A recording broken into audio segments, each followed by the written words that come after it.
Stage ఇప్పుడు ఎవరెవరో సాయి గారు నేను వస్తున్నాను కొంచెం దర్శనం చూడరండి అంటే నేను అప్పుడు సో వస్తున్నారు నువ్వు చూడు అని చెప్పి ఇక్కడ వీళ్ళ దగ్గర నేను మెహర్బానీ పొందొచ్చు. నేను ఆ టైంలో అలాంటి మెహర్బానీ ఆశించలా, ఎందుకంటే ఇది క్రియేట్ కదా దర్శనం ఏర్పాటు చేయించామంటే అనేది వీళ్ళు. నేనేమంటాను, నేను అక్కడికి ఉద్యోగం చేయలేను కదా, రోజు కనీసం మన ఆఫీసులోనే 300-400 మంది పనిచేస్తారు కదా రాష్ట్ర నలుమూలల నుండి. వాళ్ళు ఎవరో ఒకరు దర్శనం అంటే మనం ఇదే చూసుకుంటుండాలి. ఇక పాపం నిజంగా చెప్పాలంటే అక్కడ రిపోర్టర్లు స్టాఫ్ పని ఇదే సరిపోద్ది, 100-90% పని ఇదే సరిపోద్ది. అక్కడ ఉద్యోగుల పని కూడా అట్లాగే ఉంటది. కాబట్టి ఈ ప్రెషర్ ఉంటది. ఇక్కడ ఆర్టిఫిషియల్ ఇంటెలిజెన్స్ ద్వారా ఒక తప్పు జరుగుతుందేమో చూసుకోండి. ఒక ఆస్పెక్ట్ లో వాళ్ళు ఆలోచించడంలో తప్పు లేదు, భగవంతుడు వాళ్ళని ఆలోచింపజేసింది ఎందుకో తెలియదు మనకు కూడా.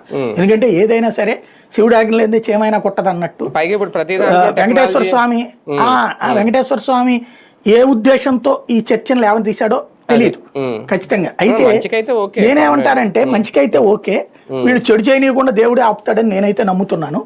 పాయింట్ ఏంటంటే అక్కడ మనం ఇప్పుడు ఒక సమస్య ఎదురవుతుంది వాళ్ళకి, నాకు అర్థమైంది అది.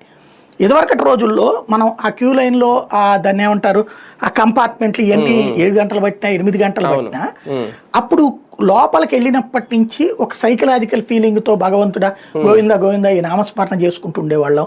ఆ లోపల బోరు కొట్టేది కాదు, ఎందుకని ఆ టీవీలో సినిమాలు వస్తుంది అప్పుడు దేవుడి సినిమాలని. ఇప్పుడు దేవుడి సినిమాలు పెద్దగా రావట్లేదు. ఇంకోటి వీళ్ళు ఆ సినిమాలు ప్లే చేయట్లేదు, అక్కడ తగ్గించినట్టు పాతకాలపు సినిమాలు తప్పించి కొత్తగా వస్తున్నాయి ఏం ప్లే